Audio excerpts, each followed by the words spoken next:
de leur origine, de leur profession, se sont rencontrés à travers la science qui a été un vecteur, une médiation. Eh bien, il y a, lorsqu'on arrive à la dernière phase qui est la traduction par l'écrit, les gens qui sont venus d'Europe, qui étaient tous des jeunes qui avaient entre 18 ans et 25 ans, sont venus sans avoir jamais prononcé un mot arabe. Ils sont venus à Palerme et à Tolède. Nous les connaissons, parce que je vous ai dit qu'il y avait 124 traducteurs. Certains nous connaissons bien leur vie, connaissons leur nom, connaissons leur origine. Ils sont venus, ils ont appris l'arabe très vite, en l'espace de 2 ans, 3 ans, à Tolède. Et pour apprendre l'arabe, il faut des contacts. Donc, voici un très bel exemple de contact pacifique, interculturel. Et il y a eu ensuite la recherche des manuscrits. Pour rechercher des manuscrits, on ne les a pas volés, on ne les a pas achetés comme ça, on n'a pas pillé, ça c'est une légende pour ceux qui veulent le choc des civilisations. Il y a eu quelques cas, bien sûr. On a incendié des bibliothèques, bien sûr. Et ça, quand il y a des guerres, il y a des guerres.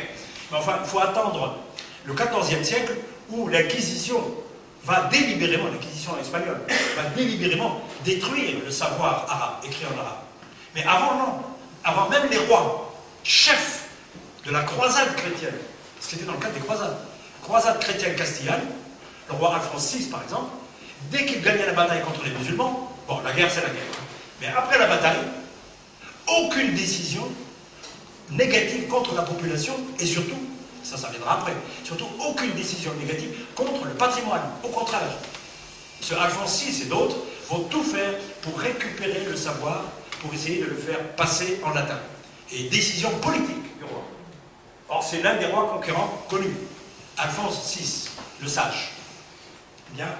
Et donc, la recherche des manuscrits a permis des contacts, et surtout, nous savons aujourd'hui que les traducteurs n'étaient pas isolés, que souvent, parce qu'ils ne maîtrisaient pas vraiment la langue arabe, parfois même ils ne maîtrisaient pas vraiment le latin, eh bien, ils étaient obligés d'aller chercher un arabe, pur sucre, si j'ose dire, un juif, et puis, lui, le chrétien, qui maîtrisait un peu le latin, et on faisait des traductions à 3.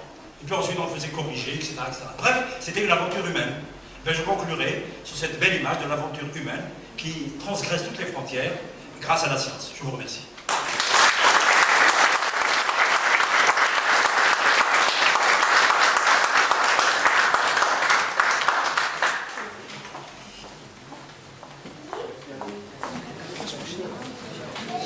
Compte tenu de mes contraintes, je suggère que s'il y a des questions, une ou deux questions, je réponds aux questions et puis je vous prendrai un pot à ma place, parce que je dois aller prendre le TGV. Est-ce qu'il y a des questions? Laquelle? Ah, en tant que chercheur, alors moi je suis mathématicien, donc j'ai toujours enseigné les mathématiques. Je suis professeur d'université à Lille, je suis professeur d'élite, de mathématiques et d'histoire des mathématiques. Donc, quand j'ai commencé à chercher les manuscrits, je ne savais pas comment les chercher. Donc, j'ai posé des questions, etc. Et puis on m'a dit, ben, ils sont dans les bibliothèques. Donc, je suis allé, les bibliothèques les plus faciles, les plus sont celles qui sont ici. Donc, j'ai commencé par la Bibliothèque nationale à Paris. Ben, vous n'entrez pas facilement dans une bibliothèque à Paris. Surtout la bibliothèque des manuscrits. Il faut une autorisation spéciale. Il faut l'autorisation de quelqu'un qui vous patronne, qui vous donne, qui vous dit, celui-là, il fait de la recherche sous ma direction. Alors, moi, j'étais déjà maître assistant, et je n'avais pas quelqu'un qui me dirigeait. Je voulais faire de l'histoire des sciences par passion, comme ça. Hein, il faut toujours avoir de la passion, je dis ça aux jeunes. Même si vous êtes sur des rails, et si vous sentez que vous avez une nouvelle passion, faites-la parallèlement. Même si rien n'est préparé pour cette passion. C'est pas grave. Les grands chercheurs ont découvert des choses parce qu'ils sont sortis des rails. Pas toujours, mais enfin, il faut pas l'oublier. Et par conséquent, donc, ben, j'ai commencé à apprendre sur le tas. J'allais à la Bibliothèque nationale, j'ai eu l'autorisation parce que j'étais maître assistant, j'étais chercheur avant. J'avais déjà un doctorat de mathématiques. Ça m'a aidé. Ben, j'allais, je prenais le manuscrit, je demandais un microfilm ou une copie, et j'allais chez moi, puis je l'étudiais. Au début, je ne savais pas choisir les manuscrits. Ensuite, je me suis rendu compte qu'il ne suffit pas d'aller voir les manuscrits, il y en a des milliers, il y en a des centaines de milliers même dans certains pays, comme la Turquie, l'Iran, il y en a des dizaines de milliers au Maroc, en Tunisie, en Égypte, en Turquie et en Iran, c'est des centaines de milliers. Et puis il y a des bibliothèques privées, des bibliothèques publiques. Donc, il faut savoir chercher les bons manuscrits. Ça, c'est une question de métier, ça s'apprend petit à petit. Moi, je l'ai appris en autodidacte, et depuis une vingtaine d'années, je l'enseigne à mes étudiants. Comment repérer le bon sujet? Comment faire de bonnes conjectures? Comment ensuite aller repérer les manuscrits dans les bibliothèques? Ben, on va dans une bibliothèque, Et puis tous les matins, on demande 10 manuscrits. Et on a déjà des idées derrière la tête, on cherche quelque chose, et on lit en diagonale. Il faut être bon en mathématiques, si c'est de l'histoire des mathématiques, il faut être très bon en mathématiques, pour comprendre qu'il y a des choses nouvelles. Et puis parfois on découvre des choses. Parfois pendant une semaine on ne découvre rien, mais ce que l'on découvre, on le met de côté, on met des fiches, et puis on attend que le sujet vienne d'actualité. Moi un jour j'étais à Alger, parce que je suis d'origine algérienne, j'étais à Alger, après une semaine j'avais rien découvert, et puis le 8e jour, je tombe comme ça, sur 10 lignes dans un petit manuscrit, et j'ai compris que ces 10 lignes m'ouvraient la porte pour une recherche nouvelle que personne n'avait faite. Parce que je comprenais les mathématiques, et je savais ce qu'avaient fait les musulmans avant, les Grecs avant. Il faut avoir une sorte de formation à la base, solide. Bon, ben, qu'est-ce que j'ai fait? J'ai tout arrêté. Ben, je suis allé voir ma mère, je lui ai donné beaucoup d'argent. Elle était étonnée. Et je lui ai dit, il faut que tu fasses un plat de couscous de charité. Une offrande. Donc c'est une tradition musulmane. Donc j'ai donné beaucoup d'argent. Elle a fait un grand couscous et elle l'a donné dans la rue pour les pauvres. Parce qu'il faut que les pauvres de temps en temps mangent de la bonne viande et du bon couscous. Et elle m'a jamais posé la question pourquoi. Parce qu'en général c'est pour un grand événement. Comme elle était très discrète, 10 ans après, elle m'a avoué qu'elle était convaincue, je lui avais donné de l'argent pour faire un couscous parce que j'avais trouvé une belle femme que j'allais marier. Donc on doit remercier notre frère. Rapidement, donc, on est rentré dans la deuxième étape qui est donc l'échange. C'est pour ça que vous avez vu l'été arriver. Pour être un petit peu à l'aise et vous remercier pour votre patience. Donc on doit remercier surtout notre frère professeur Djebal qui est venu, donc on a expliqué en début de séance, de très loin, qui doit retourner à la TGV qui l'attend. Mais je suis sûr qu'il va laisser un temps de dialogue et d'échange avec la salle. Vous allez pouvoir donc lui poser des questions. Il faut juste ne pas rester raisonnable, il ne faut pas trop profiter de ce temps qui est limité pour lui. Donc il a fait un effort pour venir nous parler. Mais je suis sûr qu'il a pris du plaisir. Parce qu'il a un sens de responsabilité, il cherche, c'est un chercheur, c'est un mathématicien, il est universitaire, mais il a aussi le devoir de divulguer, d'apporter la connaissance. Parce que ce genre de connaissance, on ne peut le trouver ni dans les écoles, ni dans les bibliothèques, ni dans les universités, ni nulle part ailleurs. Donc il faut absolument, puisque c'est l'un des précurseurs, il faut qu'il amène la connaissance.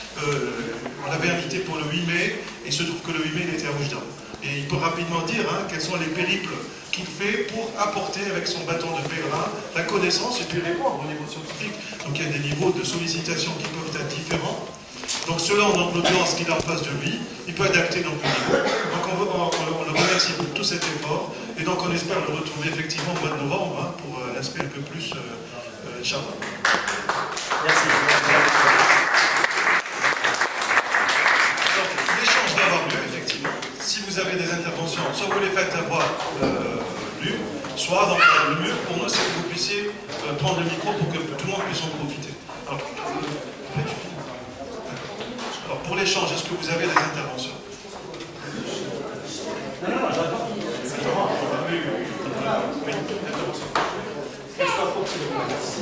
Oui, nous vous remercions pour l'exposé. Il y a un chapitre sur lequel j'aimerais une petite lumière. C'est l'époque ottomane. Donc l'articulation entre les califes omeyyades, plutôt abbassides, vers l'Empire ottoman. Comment il y a eu passation et comment ça s'est articulé, surtout du point de vue scientifique, politique. Alors, je peux répondre. Alors, la période ottomane est tardive. Elle commence à partir du XIIIe siècle, mais pas en tant qu'ottoman, mais en tant que seldjoukides. En fait, les seldjoukides sont les premières tribus d'origine turque, au sens ethnique du terme, et linguistique du terme, qui vont prendre le pouvoir au nom de l'islam. Mais les premières vont le prendre dès la fin du XIe siècle. À la fin du XIe siècle, il y a un mouvement de population qui avait commencé avant, mais vraiment des mouvements de population. Vous savez, comme les Mongols. Et ce mouvement, le premier mouvement de population n'est pas mongol, il est turc. Et donc il va de l'Asie, de l'extrême-Asie, il avance inéluctablement vers l'ouest. Et en avançant, ces tribus, qui étaient historiquement païennes, vont devenir musulmans. C'est ça qui est le phénomène intéressant. Ils n'ont pas été obligés. C'est le phénomène de contact. Et paradoxalement, c'est en conquérant les populations, à leur contact, elles deviennent musulmanes. C'est-à-dire les conquérants deviennent musulmans. Quand ils arrivent à Bagdad, ils sont déjà musulmans. Mais ils sont musulmans selon ce qu'on appelle la tendance orthodoxe. Alors dans la région où ils vont contrôler les territoires, ils vont souvent combattre les chiites, c'est-à-dire les non-orthodoxes, mais quand je dis les non-orthodoxes, j'exagère, c'est vague, parce qu'il y a plusieurs tendances non-orthodoxes. Mais les chiites, si vous voulez, pour simplifier, pour ceux qui ne savent pas très bien, leurs descendants, ce sont une partie des Iraniens aujourd'hui. Ils sont 20% à peu près. Il y a plusieurs tendances chiites. Mais il y a les duodécimains, il y a les septicémains, etc. Mais ils ne suivent pas l'orthodoxie classique des 4 grandes écoles juridiques. Donc il arrive à Bagdad, et en fait, ils viennent comme libérateurs du califat. Parce que le califat est censé être le pouvoir politique de tous les musulmans. Or, au XIe siècle, on observe un phénomène qui est le résultat d'un phénomène du Xe, qui est que des tendances politiques chiites ont pratiquement pris le pouvoir à Bagdad. Donc le calife est orthodoxe, mais le pouvoir est chiite. Ça paraît bizarre, mais c'est comme ça. Et donc, ce que vont faire les orthodoxes, ils vont libérer le califat, entre guillemets. Ils vont retransformer le califat en l'orthodoxie. Et ils vont chasser, évidemment, le pouvoir chiite. Pour ne pas qu'il y ait de retour en arrière, dans leur esprit, ils vont être les fameux combattants pour l'orthodoxie. Donc les Seljoukides, c'est-à-dire les ancêtres des Ottomans, sont les combattants en faveur de l'orthodoxie. Et pour être sûr que l'orthodoxie ne va plus être combattue, marginalisée, ils vont prendre une décision capitale. Ce sont eux qui vont inventer les premières universités musulmanes d'État. Ils vont créer ce qu'on appelle des madrasas, pas madrasa au sens d'aujourd'hui, école. Madrasa, c'est collège supérieur. On dit, si vous voulez, c'est les ancêtres des universités. Même si le concept n'est pas le même en Europe. Et donc ces madrasas, c'est une institution d'État, construite par l'argent de l'État, avec l'argent de l'État, financée pour les étudiants et les professeurs par l'État, et donc du coup les professeurs sont nommés par l'État. À partir du moment où les professeurs sont nommés par l'État, il peut exiger que tous les professeurs aient un profil idéologique déterminé. Alors qu'avant c'était la liberté. Et donc il va exiger que tous les professeurs soient orthodoxes. Un peu comme si vous disiez aujourd'hui, je crée une université, je suis catholique, je n'accepte aucun protestant comme professeur. Enfin, je schématise, c'est comme ça. Ça s'est passé comme ça. Donc aucun chiite ne va enseigner dans ce qu'on appelle les madrasas nidamiya. On les appelle nidamiya parce que c'est le premier ministre qui a eu cette idée géniale, qui s'appelle Nidam al-Mulk, qui va être assassiné par les chiites. Alors, bien sûr. Donc voilà, grosso modo. Et cette orthodoxie, ce phénomène seldjoukide n'est pas seldjoukide purement, parce que le phénomène concerne toutes les régions de l'Empire. C'est à la même époque que les Almoravides, que j'ai évoqués dans ma conférence, qui viennent du sud, qui sont des hommes bleus, qui n'ont rien à voir avec les Turcs, vont monter et vont essayer de contrôler le pouvoir en Occident musulman, mais cette fois-ci aussi au nom de l'orthodoxie, contre les pouvoirs chiites qui étaient installés au Maghreb, chiites ou ibadites. Or, à l'époque, c'était le pouvoir fatimite, et le pouvoir avant, c'était le pouvoir des ibadites, c'est-à-dire à Tahert, à Sijil-Massa. Les soufrites et les ibadites. Leurs descendants, on les appelle les Mozabites à Gardaïa aujourd'hui. Et donc, voilà le phénomène. C'est un phénomène, en fait, profond, qui vient d'Asie, qui vient du sud du Maghreb, pour restaurer l'orthodoxie. On va la restaurer par des luttes idéologiques et par la construction de ce modèle d'université qui, comme par hasard, va se généraliser jusqu'à Grenade. Maintenant, les Ottomans vont venir beaucoup plus tard. C'est une autre histoire. Mais ils vont venir aussi en tant que les héritiers du califat de Bagdad.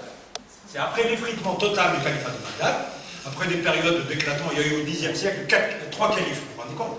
Ce qui est une hérésie dans l'esprit du pouvoir musulman. 3 califes, celui de Cordoue, celui du Maghreb, des Fatimides, Ahmadiyya, et celui de Bagdad. Puis Ahmadiyya, c'est devenu ensuite le califat du Caire. Et puis donc, il y a eu de profondes perturbations à cause de ces phénomènes idéologiques. Alors ces perturbations dans la société, pour le moment, nous les supposons, mais on ne les a pas étudiées. Parce qu'on n'a pas les moyens de les étudier, parce que c'est pratiquement l'histoire des mentalités. Et l'histoire des mentalités, dans l'histoire de l'islam, elle n'a pas beaucoup avancé. Nous n'avons même pas assez d'éléments pour faire l'histoire de la sociologie de la science au pays d'islam. Ça commence maintenant aux États-Unis d'ailleurs. Ça, ce sont des questions très difficiles qui vont être étudiées dans 50 ans peut-être. Nous sommes la génération qui exhumons les textes. Nous venons vous faire des conférences pour vous dire